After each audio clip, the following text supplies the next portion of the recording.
No one lasted 1 month, until she turned the millionaire CEO's world upside down.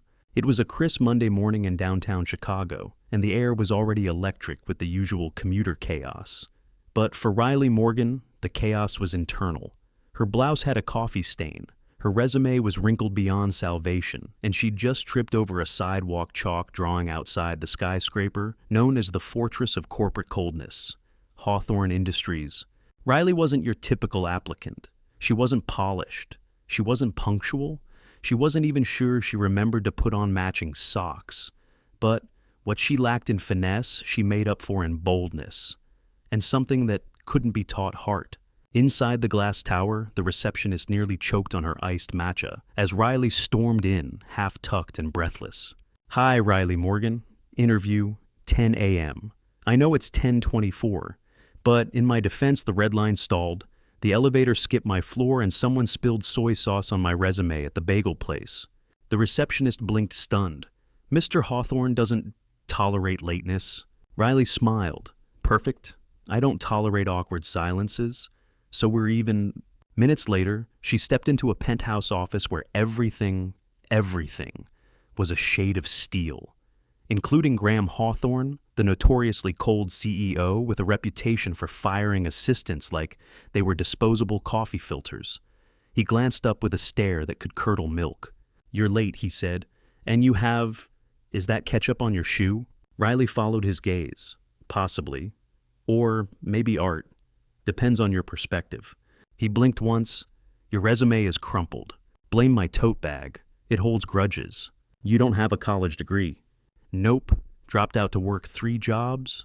But I make a killer spreadsheet and know 3 ways to fix a printer without calling it." Graham leaned back, eyeing her like a broken algorithm. "Why this job?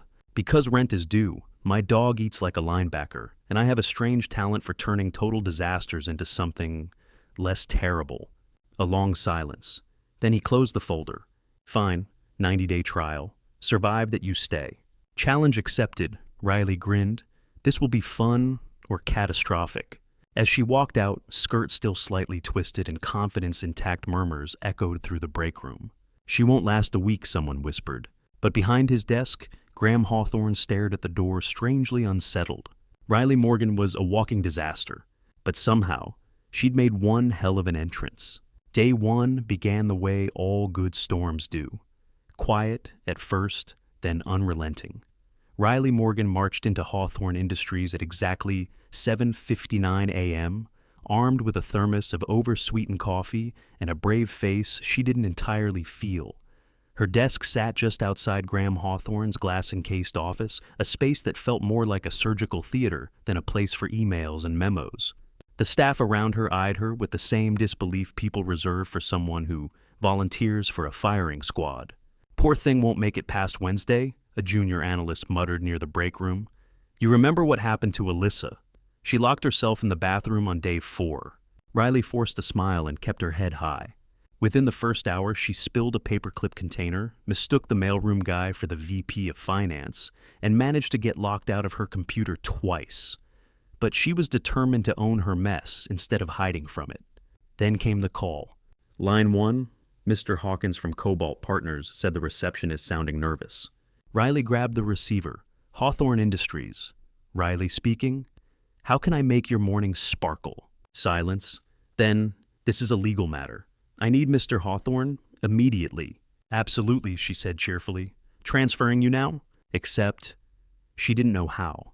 She mashed buttons like a squirrel on espresso, accidentally rerouting the call to the catering department. By the time she realized her mistake, Graham Hawthorne was standing over her desk, voice low and deadly calm. "That was our top client. You sent him to order muffins." "I panicked," Riley admitted, "but hey, maybe he needed muffins." He didn't laugh. A moment later, she pulled out a folder left by a courier earlier. "Also, this came from a law firm. I signed for it." Graham's brow furrowed. "You signed?" "Yeah. Guy looked like a pizza delivery guy, but I figured better safe than sorry." He snatched the folder, scanning rapidly. Then he froze. His eyes lifted to hers. "Where exactly did you sign?" Riley pointed, bottom right. "Why?" His jaw tightened. "You just validated a clause our attorneys have been trying to close for a month. This could secure a $25 million contract. Riley blinked. So, I did good. You did something 3 Ivy League lawyers couldn't? There was a long pause. Don't get cocky, he added. You're still on probation. But as he turned away, Riley caught the faintest twitch at the corner of his mouth. She'd rerouted the company's biggest client, signed for documents like a rogue notary, and broken at least 5 office rules. But somehow she'd saved the day. Not bad for a first morning. By week 2, Riley had already committed several office sins. She brought donuts with sprinkles to a sugar-free meeting, named the company printer Carl, and worst of all, redesigned Graham Hawthorne's executive filing system. It started innocently. While reviewing his cluttered schedule, Riley noticed that his calendar resembled a war plan. No breaks, no buffers, just back-to-back meetings, stacked like Jenga blocks waiting to fall. She rolled her eyes. No one breathes in this building. That's not strategy, that's corporate suffocation. So she color-coded. Green for urgent, yellow for important, blue for can wait until the sun implodes. When Graham emerged from his office, Riley was humming, folders spread across her desk, like a rainbow exploded. What are you doing? He asked flatly. Organizing your world, she said cheerfully, tapping a green folder. You're welcome? There's already a system. It's worked for 5 years. Well, now you have 2. May the best one win. Graham narrowed his eyes like she'd personally insulted his ancestry. Without another word, he turned and walked back into his office, door closing a little too hard behind him. 15 minutes later, the phone rang. Hawthorne Industries. Riley speaking. How can I make your Monday less terrible? Silence. Then a gruff voice. It's me. You'll have to narrow that down. It's Graham. Riley blinked. Sir? You scheduled a meeting with Dr. Klein on Thursday. He's my therapist. Yeah, I figured you needed to talk to someone. You've been sighing at your keyboard like it owes you money. Another pause. Then, in the coldest tone imaginable, cancel it. On it, she chirped, already scribbling down a reminder to keep the slot open, just in case. By Friday, Riley's system had caused a quiet revolution. People were actually asking her for help, organizing their calendars. Even the skeptical receptionist whispered, "Can you make mine green for vacation dreams?" Of course not. Everyone was thrilled. New girl thinks she owns the place, muttered someone in finance. Bet she's just trying to cozy up to the boss. But Riley didn't care. She wasn't here to be liked. She was here to change things. That weekend, Graham stayed late. When he finally shut down his laptop, he glanced at the array of blue and green folders on his desk. Against his better judgment, he smiled. Just a little. Riley's methods were chaotic. Her logic was strange. Her jokes were infuriating. But for the first time in years, his office felt alive. By the start of month 2, Riley had become an unstoppable whirlwind in Hawthorne Industries. She still tripped over power cords and occasionally spilled coffee on memos. But even the skeptics had begun to notice that chaos seemed to follow her, but also solve problems along the way. Then came the West Coast expansion crisis. Graham was on edge. Their biggest client, Liam Prescott of Prescott Ventures, had begun expressing doubt over the California market. A key $30 million deal was hanging by a thread. The company's legal team was scrambling. The finance department was in a cold sweat, and Graham hadn't blinked in 2 hours. Prescott called in again, asking to speak with Graham. Riley intercepted the call. Mr. Prescott, this is Riley Morgan. How can I help untangle your Monday? Honestly, I'm concerned. The market's unstable and your expansion timing seems risky. Are you talking short-term or long-term risk? There was a pause. Both. Riley chewed the end of her pen. Did you see the Business Investment Incentive Act that passed last week? What? The one that offers up to 30% in tax breaks for companies who move operations to California in the next 18 months. If you wait too long, your competitors will cash in first. Prescott was silent. It's page 3 of the Economic Reform Update Friday edition, Riley added. Inside his office, Graham had paused his pacing, clearly eavesdropping. You read tax legislation? Prescott asked. Only when I run out of cereal boxes. Another pause. You know what? Let me talk to Graham. But thank you, Riley. She transferred the call. 2 minutes later, Graham stepped out of his office, eyes still locked on his phone. How did you know about that law? I read everything. News blogs, shampoo labels. It's a sickness. You're not in legal, or marketing, or strategy. I'm in survival, and that includes saving deals. Graham stared at her. You just gave him a reason to stay. That tip could save this company millions. Neat, she said, sipping her cold coffee. Does that mean I get a gold star? He didn't answer. But later that afternoon, Riley found a green sticky note on her desk. Niece save. Geech. It was the closest thing to a compliment she'd gotten. Across the building, word spread. Riley Morgan wasn't just a fluke. She was something else. And Graham Hawthorne? He was starting to realize that the girl who rearranged his calendar was also quietly rearranging his company's future. By the end of the second month, Riley had developed a reputation. Equal parts genius chaos engine and corporate caffeine shot. Some departments resented her rise. Others whispered in awe. But there was one undeniable fact. Wherever she went, things started working, which made her next move all the more shocking. It happened in the middle of a tense meeting between Hawthorne Industries and Boltlink, a tech startup targeting college students with a new productivity app called Pulse Track. The company's CEO, a 32-year-old disruptor named Xander Blake, sat at the boardroom table with arms folded and zero patience. I'm sorry, Xander said, tapping his phone, but your marketing pitch feels like it was written by a tax accountant in 2005. Graham flinched internally. The team had spent weeks on the campaign. Clean graphics, inspiring taglines, corporate polish, and it had bombed in 2 minutes. Do you have anything else? Xander asked. Graham opened his mouth, but Riley beat him to it. Yes, she said, standing up from her seat near the back of the room. I do. Graham turned slowly. Riley. But she had already walked to the front, grabbed a dry erase marker and started drawing a stick figure, holding a phone surrounded by dirty laundry, late assignments, and ramen noodles. This is your user, she said. Their life is a mess, but their Pulse Track app has everything under control. Tasks, reminders, panic mode, snoozes. It's the only thing they've got together. Xander's eyebrows rose. We don't need polished, Riley continued. We need relatable. We use memes, influencer videos, maybe a campaign called This Is Fine. You know that cartoon dog surrounded by fire. Except now he's got Pulse Track reminding him to buy batteries and text his ex. The room went silent. Xander blinked. Go on. Riley pivoted to a fast-paced mock campaign plan, complete with social language meme, culture breakdowns, and raw, unfiltered humor. This doesn't sell a product, she finished. It sells relief. It tells your user, we see your chaos. We got you. When she stepped back, Xander was smiling. This, he said, pointing to the stick figure, is the best pitch I've heard all quarter. He turned to Graham. Make her your campaign lead. By that afternoon, Riley had been promoted to interim head of creative campaigns, effective immediately. She wasn't a marketer, she wasn't trained, but she understood people, their fears, their messes, and how to talk to them. Later that night, Graham knocked on her office door. You hijacked my meeting. I also saved it. Fair. You're not mad. I'm stunned, he admitted, and trying to figure out if hiring you was the smartest move I've ever made or the most dangerous. Riley grinned. Plot twist. It's both. A month into her new role, Riley Morgan was the talk of the company. But with the accolades came pressure and whispers.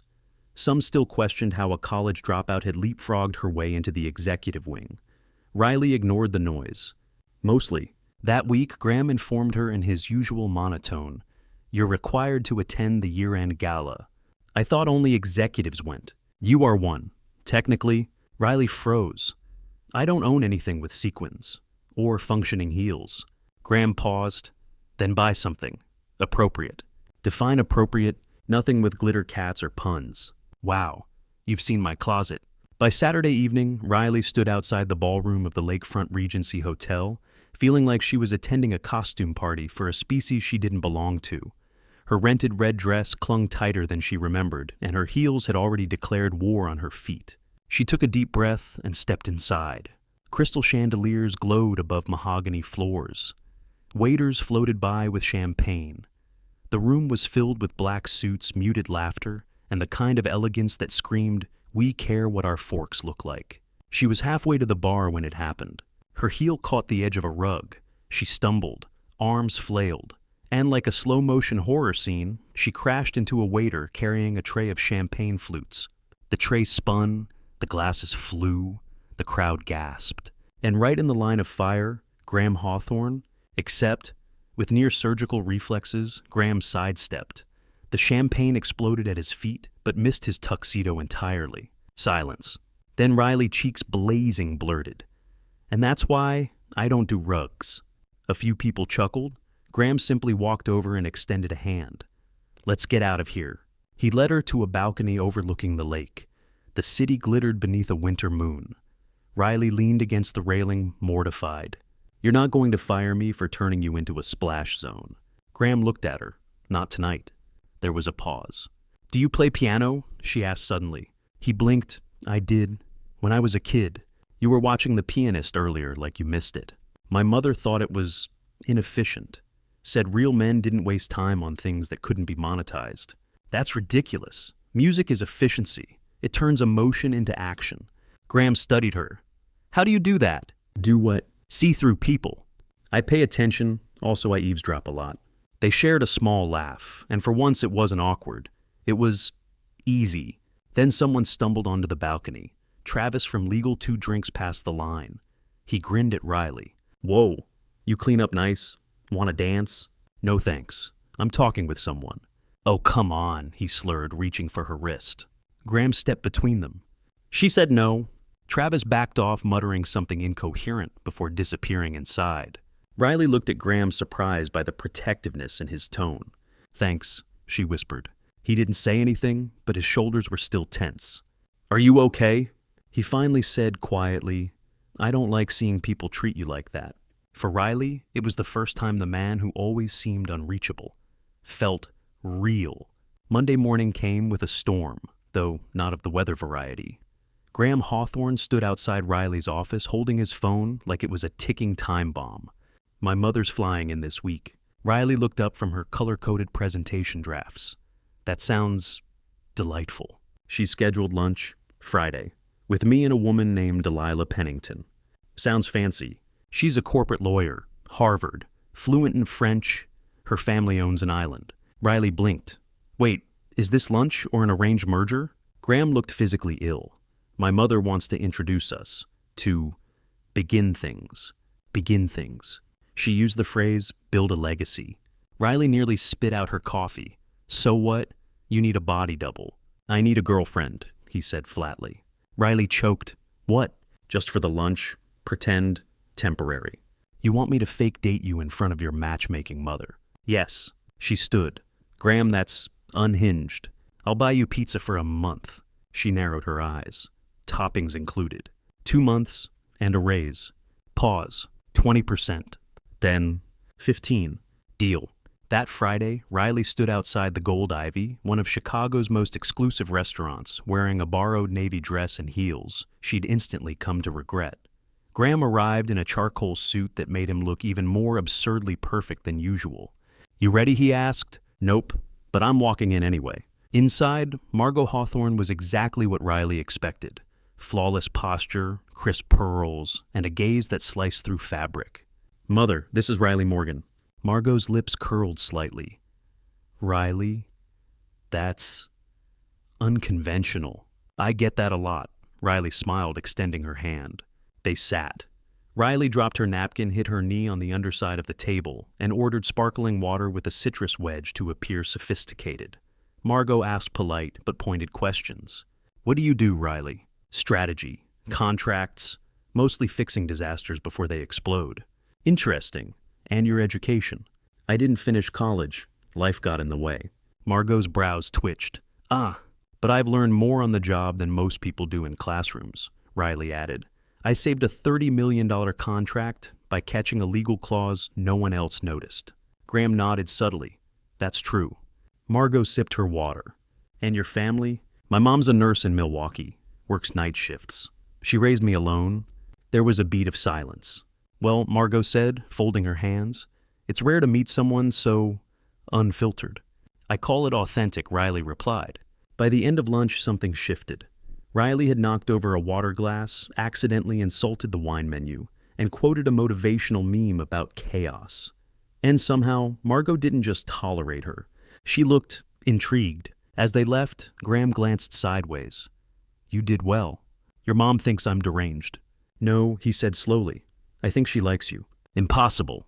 She smiled when you mentioned your mom. That's rare. Riley grinned. Well, if this whole strategy thing doesn't work out, maybe I'll become a professional fake girlfriend. Don't quit just yet, Graham murmured. I might need you again. Riley laughed, but part of her couldn't help wondering. Was this still fake? Because something about that lunch had felt dangerously real. The Monday after Operation Fake Girlfriend, Riley was back to her usual routine, juggling 2 meetings, rewriting a launch deck, and rescuing a jammed printer, Carl again. But something had changed. People looked at her differently, some with curiosity, others with envy, a few with outright suspicion. The whispers had grown louder. She's too cozy with Hawthorne. No one gets promoted that fast without connections. But Riley wasn't focused on gossip. She had a campaign to lead. PulseTrack's viral momentum was still building, and now the company's second largest client, Sierra Vibe, a sustainable lifestyle brand, wanted Riley to pitch their spring launch. Graham called her into the executive conference room that Tuesday morning. His voice was calm, but his eyes held a flicker of concern. Sierra Vibe wants you to lead their pitch. Their board meets Friday. Me not marketing. They want someone who understands storytelling and cultural relevance. You're their choice. Riley blinked. I'm flattered and slightly terrified. Good. That means you'll take it seriously. The next 3 days were a caffeine-fueled blur. Riley skipped lunch, missed 2 buses, and slept a grand total of 6 hours. She worked with designers and junior strategists, rewriting the entire creative approach. She ditched the polished corporate messaging and leaned into vulnerability. Her opening line, saving the planet shouldn't feel like homework. The campaign theme, small choices, big mood. She integrated short-form video ideas, raw user testimonials, and even proposed partnering with micro-influencers who shared their eco-fails as much as their eco-wins. Friday came.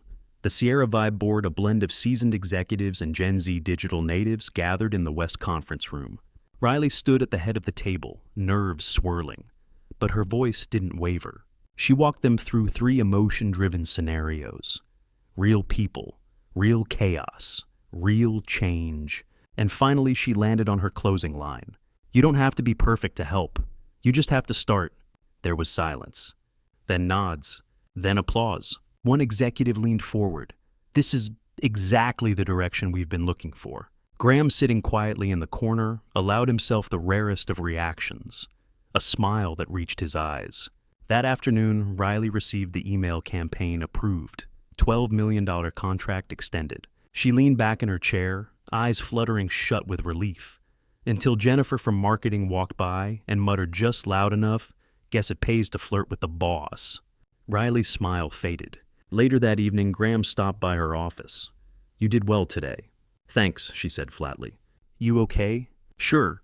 Just tired of people assuming my brain comes second to your attention." He studied her. "Would it help if I said none of this? None of your work has ever been about us?" "No," Riley said quietly. "It'd help if you said that. To them." He didn't reply. And that silence, it lingered longer than it should have. The tension had been building like storm clouds over Lake Michigan. Riley could feel it every time she walked into a room. Conversations paused when she entered. Eyes followed her down hallways. People who once asked for her input now avoided her entirely. On Wednesday morning, she was summoned to the main boardroom. She arrived to find the entire leadership team seated: HR, legal, marketing, even 3 members of the board: Elaine Whitmore, Gerald Knox, and Victor Lane. At the head of the table sat Graham, jaw-clenched eyes unreadable. "Miss Morgan," Elaine began, with clinical calm, "we've received concerns from multiple departments about your rapid ascent within this company." Riley's stomach tightened. Victor added, "Your campaign results have been exceptional, but the timing of your promotions and your proximity to Mr. Hawthorne raise questions." "You're implying something," Riley said, voice steady. Gerald folded his hands. "We're investigating whether there was any inappropriate personal involvement influencing your advancement." Riley turned to Graham, expecting him to speak up, to shut this down. But he stared at the table, silent. "You're seriously suggesting I slept my way to a marketing strategy?" Riley said, her voice now sharp with disbelief. "It's pros, es moos or acedo estel." No one said that, Elaine replied, but the appearance of favoritism is problematic. You want to talk appearances. How about the results? I've saved 3 major accounts, launched 2 viral campaigns, and generated over $50 million in revenue in under 3 months. Your success is not in question, Victor said, only how you achieved it. Graham remained silent. Graham, she asked, her voice cracking. He looked at her. Your work speaks for itself. That's it, she whispered. That's all you have to say. Patricia from HR cut in. Were you or are you in a personal relationship with Mr. Hawthorne? Riley swallowed hard. No, we are not in a personal relationship. Technically true. Emotionally, a lie that stabbed deeper than she expected. Then we'll proceed accordingly, Elaine concluded. Riley stood. Her voice trembled. Not from fear, but fury. You know what hurts the most. Not the rumor. Not the insult. Not even this circus of a meeting. It's that you, she looked at Graham, sat there and let them reduce everything I've done to a whisper and a wink. He opened his mouth, but she raised her hand. Don't, I'm done. She picked up her bag. Effective immediately, I resign. And I sincerely hope the next woman who walks through that door won't have to be twice as smart just to be seen as half as honest. The room fell into stunned silence as the door slammed shut behind her. Outside, Riley didn't stop walking. Not when the elevator dinged. Not when the wind whipped against her face. Not when tears finally blurred her vision. Back in the boardroom, Gerald cleared his throat. Well, that was dramatic. Graham remained seated, eyes fixed on the empty chair she'd left behind. Victor said problem solved, but Graham's voice came quietly. No, problem created. 3 days. That's how long it took before the gravity of what he'd done hit Graham Hawthorne like a freight train. 3 days of walking past Riley's empty desk, still perfectly organized with color-coded folders and sticky notes labeled urgentish and calm down. It's fine. 3 days of sitting in meetings that felt lifeless, reviewing reports that lacked spark, and realizing that every corner of the office felt colder without her humming softly at her desk. Then came the call from Liam Prescott. Graham, where's Riley? I need to review the Sierra Vibe analytics. She no longer works here? Graham replied quietly. A long pause. Have you lost your damn mind? That same night, Graham found himself doing something he never had before, scrolling Instagram. It took 15 minutes, but he finally found a post from Paws and Heart's animal shelter in Rogers Park, featuring a photo of Riley laughing as a piglet chewed on her shoelace. Caption corporate heartbreak. Come find healing with our rescue squad. The next morning, Graham was standing at the entrance to the shelter, wildly out of place in his tailored overcoat and leather shoes. Can I help you? Asked a teen volunteer at the front desk. I'm looking for Riley Morgan. It's urgent. The girl smirked. Pigpen, Outback. He followed the signs, rounded the corner, and stopped cold.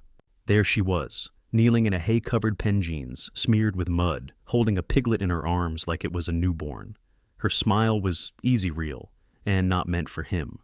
Riley. She turned, her expression dropping into ice. What are you doing here? I came to apologize. She stood, piglet still in arms. For what?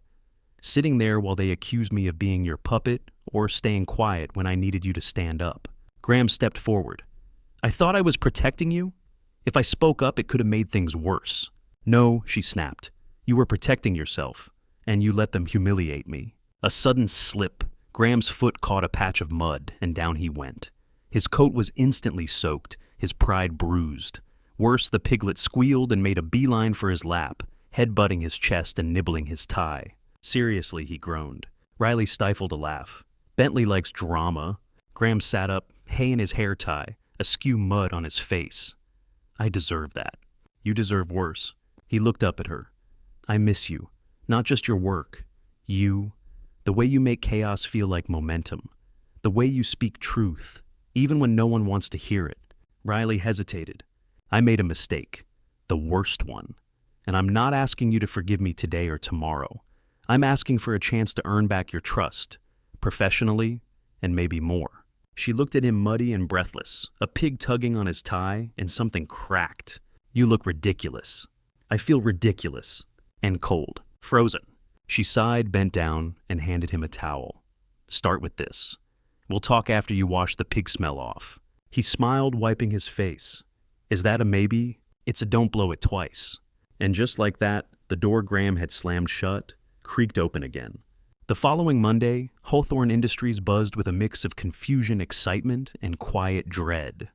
Riley Morgan walked through the front doors, not as the quirky assistant who talked to the printer, but as the newly appointed director of creative strategy. And this time she wasn't taking any prisoners. Graham hadn't just offered her a role. He'd gone to the board, threatened to resign, and fought to ensure her title wasn't just a consolation prize. It was authority, it was trust, and it was a public apology carved in corporate stone. Her office was on the 34th floor now, corner window, real door, nameplate. Still, the first thing she did was drag in a lava lamp and set it on her desk. Let them whisper. She said, plugging it in, "We're back." It didn't take long before the first big test arrived. Morrison Capital, a legendary investment firm, wanted to partner on a high-profile branding venture, valued at $70 million. They expected a full pitch by Thursday. It would be the biggest presentation in the company's history. Riley and Graham dove into it like two halves of a hurricane. Day and night blurred into each other. Whiteboards filled, mugs piled up, tension rose, chemistry sparked, and they argued constantly. "This chart is too stiff," Riley said on Tuesday night. "It looks like something your accountant would hang on the fridge." "It's clean and professional," Graham shot back. "Not everything has to look like a candy store explosion." She crossed her arms. "You hired me to think differently, and I support that. Then let me pause." "Fine," he muttered. "What's your vision? Organic visuals, growth through roots, vibrant color, motion, emotion." He sighed. "This is how we end up with a dancing leaf mascot. This is how we win, Graham." Despite the bickering, they found rhythm. Riley softened some of her chaos. Graham loosened the reins on his perfectionism. They were balancing on a tightrope, stubbornness on one side, respect on the other.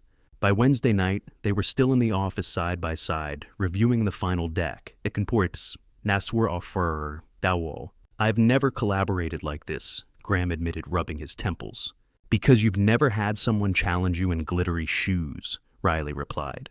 He chuckled softly. Then silence fell, and in that silence, something shifted again. Their eyes met.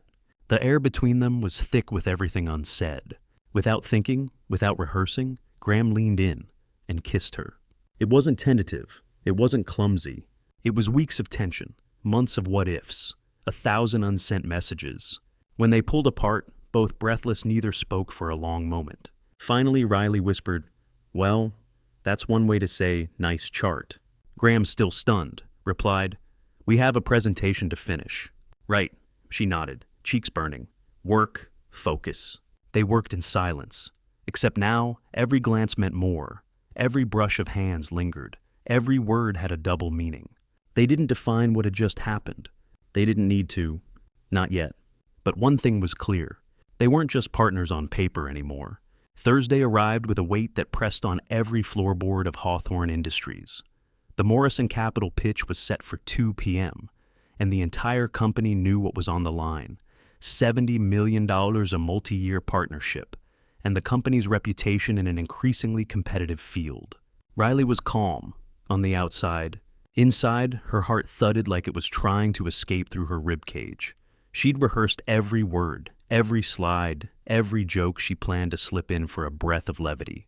At 11:47 a.m., just as she was reviewing her final notes, Graham appeared at her door, face pale, voice tight. "I have to go." What she stood alarmed, my mother felt. "She's in the hospital. It's not critical, but she's alone and she's asking for me." "Go," she said without hesitation. "Family first." "But the pitch." "I've got it." "Riley, this is $70 million. And I've got it," she repeated firmly. "Go." Graham paused, looked at her like he wanted to say something more, like he was scared to leave her alone. Then he nodded. "Good luck." She smirked. "We don't need luck. We have lava lamps and aggressive optimism." At exactly 2 p.m.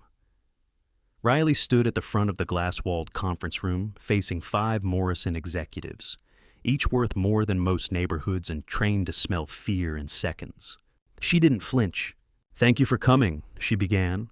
"I'm Riley Morgan, Director of Creative Strategy. And today we're not just pitching numbers. We're pitching a movement." The next 45 minutes were a masterclass in storytelling. She took them through 3 campaigns, each rooted in human emotion. She didn't show slides. She painted pictures, spoke like she was sitting across from them at a kitchen table, not a boardroom. Then came the surprise, a series of motion graphics featuring organic growth, plants intertwining with upward metrics, waves crashing against milestones. Riley's infamous modern art visuals.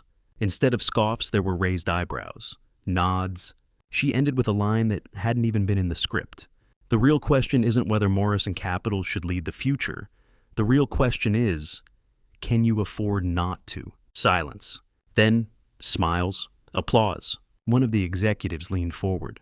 "Miss Morgan, where do you see this partnership in 5 years?" Riley didn't hesitate. As the blueprint every other agency scrambles to copy, more smiles. The meeting ended with firm handshakes and promises of immediate follow-up. As the executives filed out, Riley's hands finally started to shake. She walked into the hallway, heart racing, and there he was. Graham, still in his coat scarf, half untied hair, slightly windswept. "How'd it go?" She smiled. 70 million. He blinked. "You closed it." "I closed it." Without thinking, he lifted her off the floor and spun her in a full circle. "You're unbelievable." When he set her down, they were too close. Breath mingled, eyes locked. "Graham," she said softly, "we need to talk about whatever this is." He nodded, but he was grinning. For the first time, not the tight CEO smile. A real one. Later he said, "Tonight we celebrate. You just saved our company again." And for the first time in months, Riley let herself exhale. She hadn't just proved herself. She'd owned the room, alone. And somehow, that made all the difference. The next week flew by in a blur of meetings, media buzz, and internal celebrations. The Morrison deal had gone public, and suddenly Hawthorne Industries was the name on everyone's lips. Articles called the campaign genius bold and even revolutionary. Clients flooded in. Investors called. Competitors scrambled. And at the center of it all was Riley Morgan. But she wasn't thinking about the headlines when Graham showed up at her office on Friday, shifting from foot to foot, like he was about to announce a company bankruptcy. "Do you have plans tonight?" he asked, unusually hesitant. "Possibly, but I'm open to bribes. I'd like to take you to dinner, like work dinner." He shook his head. "No agenda. Just me. Just you." Riley studied him. "You show up in a suit, I swear I'll walk out."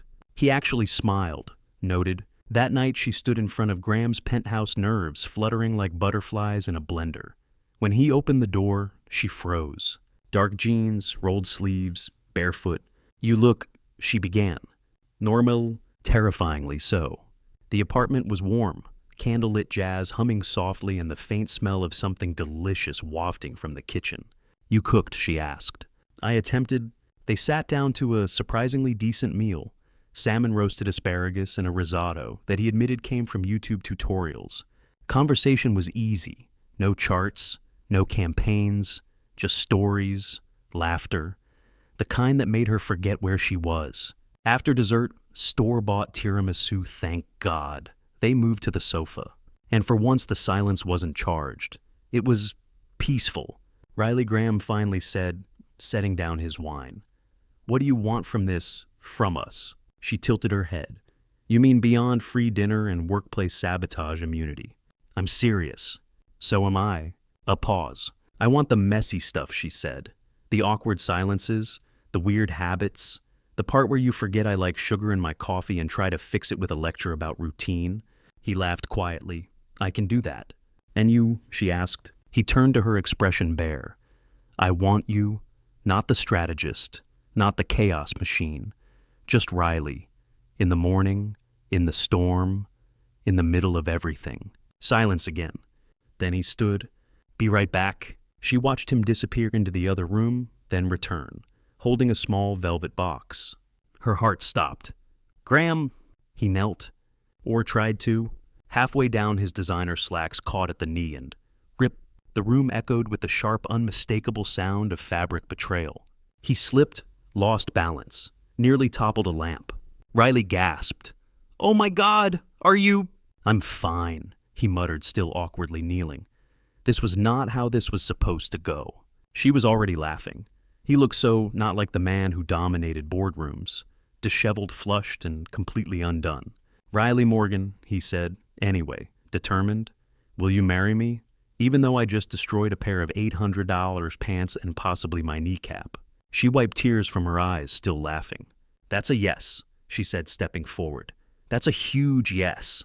He slid the ring onto her finger, a simple, elegant solitaire, and kissed her as the city lights sparkled behind them. Later, she whispered, "Just so you know, you practiced that speech 15 times in your office. You knew, I hear everything through those glass walls." He grinned. "With you in my life, even the perfect plan turns into a romantic comedy. And I wouldn't have it any other way." 2 months later, the chaos was beautifully curated and fully dressed in white. Central Park had never looked more charming. The early spring sun filtered through blooming dogwoods, the scent of lilacs in the air, and a soft breeze fluttered the white drapes of the ceremony arch. Riley Morgan now, Riley Morgan, something soon to be. Hawthorne stood at the edge of the garden path in a simple ivory gown. Her curls were pinned back with barely contained personality, and her shoes, bright yellow sneakers under layers of lace, peaked with every nervous bounce of her foot. "Relax," whispered Nina, her best friend and last-minute maid of honor. "You've survived corporate sabotage, public scandal, and kissing a CEO in front of an HR audit. You got this." Riley exhaled. Right. Just marrying the most emotionally repressed man in America. No big deal. At the other end of the aisle, Graham stood frozen. Not because of nerves. Well, okay, partly nerves. But mostly because he'd forgotten the rings. David from legal sprinted back to the limo and returned panting just in time. Guests whispered. A pigeon landed on the welcome sign. Ann Bentley, the rescue pig who had apparently become their unofficial mascot, grunted in contentment beside the guest book table. Then the music started. Riley took her first step down the aisle and immediately tripped on her own hem. She didn't fall. Thank you, Nina. But she did stumble hard enough that everyone gasped. David reached out reflexively. "You okay?" Riley smiled wide. "I wouldn't be me if I didn't nearly faceplant at my own wedding." The crowd laughed. So did Graham. His first unguarded, full laugh in public. And as Riley finally reached him, dressed slightly wrinkled, he took her hand like it was the last solid thing on earth. The efficient, a friend of Nina's with a law degree and zero filter began. "Do you promise to love honor and put up with each other's annoying habits? Like color-coded email folders and reorganizing desk drawers without permission?" "I do," Graham smirked. "And do you promise to support each other when times are hard and laugh together when the universe insists on throwing pies at your face?" "I absolutely do," Riley grinned. "And do you, Riley Morgan, accept that your husband will always wear socks to bed?" Laughter. "I do, but I'll mock him for it every night." "And Graham Hawthorne, do you accept that your wife may never follow a calendar invite in her life?" "She's already missed our rehearsal." He deadpanned. "I was fashionably panicked," Riley retorted. When the vows were done and the rings finally exchanged, the efficient grinned. "Then by the power vested in me by the great state of New York and this slightly unhinged pig over here, I now pronounce you husband and wife. Graham, you may kiss the bride. And please try not to fall." They kissed. The crowd erupted. Rose petals flew. Bentley squealed in delight. Nina sobbed into her bouquet. And Graham leaned in and whispered, "Best merger I've ever negotiated." Riley chuckled. "Let's just hope the honeymoon suite has Wi-Fi. You're not answering emails on our wedding night." "No, but I am renaming our honeymoon folders." They walked down the aisle hand in hand toward a life neither of them planned for. But both now couldn't imagine living without. Conclusion. A love story, written in chaos. A year passed as softly and swiftly as falling leaves. The newly minted Riley and Graham Hawthorne were no longer just office legends. They were a force. At Hawthorne Industries, Riley's campaigns had redefined brand strategy across industries. Her fingerprints were on every major pitch. Her team grew faster than HR could onboard, and rival firms began quietly asking, "How do we get our own Riley?" But beyond the boardrooms and branding buzz, something even more remarkable had unfolded. They'd built a life. Mornings no longer began with silence and spreadsheets. They began with mismatched mugs, jazz in the background, and debates about whether Pop-Tarts qualified as breakfast. Their home was full of contradictions. Graham's minimalist decor scattered with Riley's lava lamps, his bookshelves now sharing space with her paint-splattered sneakers. It wasn't perfect. He still color-coded the spice rack. She still left Post-its in the fridge. But somehow the chaos fit. On their first anniversary, Graham handed her a small velvet box. Not with jewelry, but with a brass key inside. Riley blinked. "This isn't a new office, is it?" "Nope," he said. "It's for the lake cabin. The one you said you always dreamed of when you needed to mentally hide from capitalism." She stared at him. "You remembered." "I remember everything about you."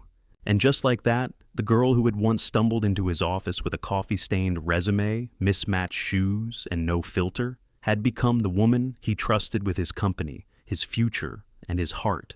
Riley Morgan didn't just last more than a month. She stayed. She changed everything. And in doing so, she taught Graham, and everyone watching, that love isn't always neat or well-timed. Sometimes it arrives late spills. Coffee on your plans, rearranges your calendar, and pulls you into the kind of adventure no strategy could predict. But if you're lucky, you say yes, and you hold on tight.